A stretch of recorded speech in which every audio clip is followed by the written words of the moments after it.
Hello my darlings and welcome back to my channel. For those of you that are new here, my name is Miranda and I am the Enchantress of Avalon. So for today's video, I'm going to be doing another fairy tale read-through video. The selection today will be the Swan Maidens, which is collected in this book right here, and it is the Joseph Jacobs version of the Swan Maidens. But first, I do want to give my little disclaimers that I give at the beginning of all my videos, which are my reminders about the fact that I, other than having a YouTube channel, also do write a blog that I publish new content on every single day, which is on whiteroseofavalon.life, my website. My website also houses my business, White Rose of Avalon LLC, which is both a place where I sell herbal tea blends and I give tarot reading services.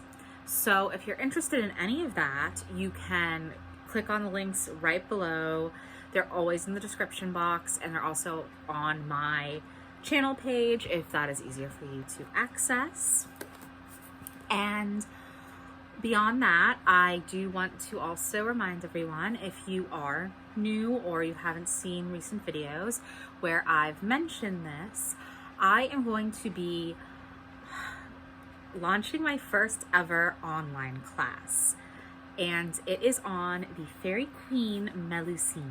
It is going to be a 7-month-long immersion into her mysteries, her magic, her folklore, and just her really, really beautiful energy.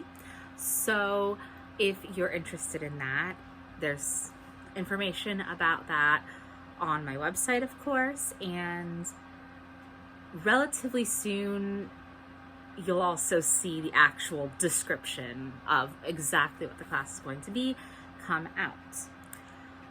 But for now, I will say that we are less than a month from my opening registration for the enrollment for the first wave of this class. So I'm really, really excited about that.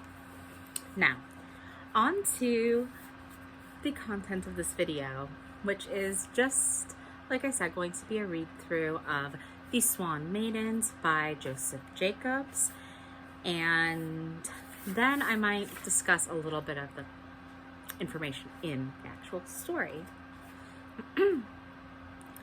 There was once a hunter who used often to spend the whole night stalking the deer or setting traps for game. Now it happened one night that he was watching in a clump of bushes near the lake for some wild ducks that he wished to trap. Suddenly he heard, high up in the air, a whirring of wings, and thought the ducks were coming, and he strung his bow and got ready his arrows. But instead of ducks, there appeared 7 maidens, all clad in robes made of feathers, and they alighted on the banks of the lake, and taking off their robes, plunged into the waters, and bathed and sported in the lake. They were all beautiful, but of them all, the youngest and smallest pleased the hunter's eye, and he crept forward from the bushes and seized her dress of plumage and took it back with him into the bushes. After the Swan Maidens had bathed and sported to their heart's delight, they came back to the bank wishing to put on their feathered robes again, and the 6 eldest found theirs, but the youngest could not find hers. They searched and they searched until at last the dawn began to appear, and the 6 sisters called out to her, "We must away, 'tis the dawn. You meet your fate, whatever it be." And with that, they donned their robes and flew away, and away, and away. When the hunter saw them fly away, he came forward with the feathered robe in his hand, and the Swan Maiden begged and begged that he would give her back her robe. He gave her his cloak but would not give her her robe, feeling that she would fly away. And he made her promise to marry him, and took her home and hid her feathered robe where she could not find it. So they married and lived happily together and had 2 fine children, a boy and a girl, who grew up strong and beautiful, and their mother loved them with all her heart. One day, her little daughter was playing at hide and seek with her brother, and she went behind the wainscoting to hide herself, and found there a robe made of feathers, and took it to her mother. As soon as she saw it, she put it on and said to her daughter, "Tell your father that if he wishes to see me again, he must find me in the land east of the sun and west of the moon." And with that she flew away. When the hunter came home the next morning, his little daughter told him what had happened and what her mother said. So he set out to find his wife in the land east of the sun and west of the moon. He wandered for many days until he came across an old man who had fallen on the ground, and he lifted him up and helped him to a seat and tended him until he felt better. Then the old man asked him what he was doing and where he was going. And he told him all about the Swan Maidens and his wife. And he asks the old man if he had heard of the land east of the sun and west of the moon. And the old man said, "No, but I can ask." He then uttered a shrill whistle, and soon all the plain in front of him was filled with all the wild beasts of the world, for the old man was no less than the king of the beasts. He called out to them, "Who is there here that knows where the land east of the sun and west of the moon?" But none of the beasts knew. The old man said to the hunter, "You must go seek my brother, who is the king of the birds," and told him how to find his brother.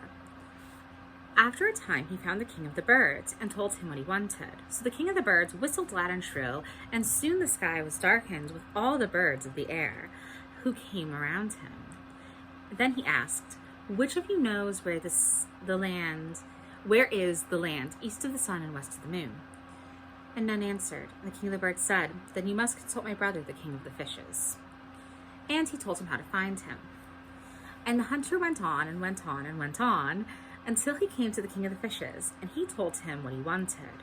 And the king of the fishes went to the shore of the sea and summoned all the fishes of the sea. And when they came around him, he called out, "Which of you knows where is the land of the east of the sun and west of the moon?" And none of them answered, until at last a dolphin that had come late called out, "I have heard of that at the top of the crystal mountain lies the land east of the sun and west of the moon. But how to get there I know not, save that it is near the wild forest." So the hunter thanked the king of the fishes and went to the wild forest. And as he got near there, he found two men quarreling. And as he came near, they came toward him and asked him to settle their dispute. "Now what is it?" said the hunter. "Our father has just died, and he has left two things. This cap, which, whenever you wear it, nobody can see you, and these shoes, which will carry you through the air to whatever place you will. Now I, being the elder, claim the right of choice, which of these two I shall have, and he declares that as the younger, he has the right to the shoes. Which do you think is right?" So the hunter thought and thought, and at last he said, "It is difficult to decide, but the best thing I can think is for you to race from here to that tree yonder, and whoever gets back to me first, I will hand him either the shoes or the cap, whichever he wishes." So he took the shoes in one hand and the cap in the other, and waited until they started off running toward the tree. As soon as they started running off toward the tree, he put on the shoes with swiftness and placed the invisible cap on his head, and wished himself to the land east of the sun and west of the moon. And he flew and flew and flew over 7 bens and 7 glens and 7 mountain moors, until at last he came to the crystal mountain. And on the top of that, as the dolphin had said, there was the land east of the sun and west of the moon. Now when he got there, he took off his invisible cap and shoes of swiftness and asked who ruled over the land. And he was told that there was a king who had 7 daughters who dressed in swan's feathers and flew wherever they wished. The hunter knew that he had come to the land of his wife, and he went boldly to the king and said, "Hail, O king, I have come to seek my wife." And the king said, "Who is she?" And the hunter said, "Your youngest daughter." Then he told him how he had won her. Then the king said, "If you can tell her from her sisters when I know that, then I know that what you say is true." And he summoned all his 7 daughters to him, and there they all were, dressed in their robes of feathers, and looking each like all the rest. So the hunter said, "If I may take each of them by the hand, I will surely know my wife." For when she dwelt with him, she had sewn the little shifts and dresses for her children, and the forefinger of her right hand had the marks of the needle. And when he had taken the hands of each of the Swan Maidens, he soon found which was his wife and claimed her for his own. Then the king gave them great gifts and sent them by a sure way down the crystal mountain. And after a while, they reached home and lived happily together ever afterward. So clearly, this is one of many different tales involving Swan Maidens. And being that we're still in book season, that's why I wanted to read this one, because the Swan Maiden archetype and that particular fairy archetype is very, very linked to Imbolc, with all of the innocence and purity of the Swan Maidens. And whenever I read a Swan Maiden tale, I always think that there's so much similarity and mirroring of Selkie lore. Although in Selkie lore, it's always darker. The Selkies are unhappy at being married to the man who has stolen their sealskins from them, and they just want out. They leave. They don't leave any way of getting in touch with them again. They don't give cryptic messages. They just go. In fact, there are versions of Selkie lore where the Selkies leave their children behind to never see them again, and then other versions where they take their children with them. In the case of Swan Maidens, specifically this version, the Joseph Jacobs version, we have an amalgamation of many classical Swan Maiden archetypes being distilled into one tale. And obviously there are versions that are just called East of the Sun, West of the Moon. With this whole, I have to journey to earn back the love of my wife because I so betrayed her. And he had betrayed her. He had taken away her sovereignty and her autonomy when they first married. But she grew to actually be in love with him, and she loved their children dearly. She didn't want to end their relationship. She just wanted her husband to prove himself to her, that he was willing to come and find her, to go through the trials and tribulations, to find her again, and then happily went back with him once he had proven himself. But beyond that, he also proved that he didn't see her as just an object anymore. He saw her as an autonomous person who he could trust would be with him because she wanted to be with him, not because he had hidden her only means of escape, which was what had started their relationship. So it is very interesting. I find it very beautiful that he was willing to go through all of that to win back the love of his wife, to truly win her for the first time, if we're being honest, because before he had manipulated her. This time he actually set about proving his love for her. And I think it's also really lovely with all of the different going to the king of the beasts, the king of the birds, and the king of the fishes. And also very interesting that it ends with the king of the fishes, because in other Celtic lore, and this version does hail from England, so in other Celtic lore, we have this idea of the oldest and wisest of animals, and that's the salmon. So it's the animal in the water, it's a fish. In this case, it was dolphin. And interestingly, really predating all that we know about the intelligence of dolphins. Dolphins are insanely intelligent, so that's actually really cool that even back then, there was something that was realized on some sort of an unconscious level that dolphins were really, really intelligent. In any case, I really hope you've enjoyed this short little read through of The Swan Maidens by Joseph Jacobs. And if you have, please do like, comment, and subscribe.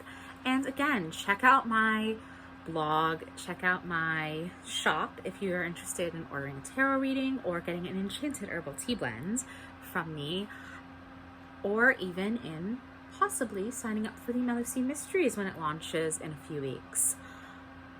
Oh, and what I didn't mention at the beginning of the video is I do also have a Patreon, which is, again, linked down below if you want to learn all about the fairies with me on Patreon, because I write about fairy queens and fairy magic over there, and I have 3 different tiers you could choose from. And I also do tarot readings for my Owl and Raven tier members. So I hope that you have enjoyed this, and I will see you in my next video. Bye now.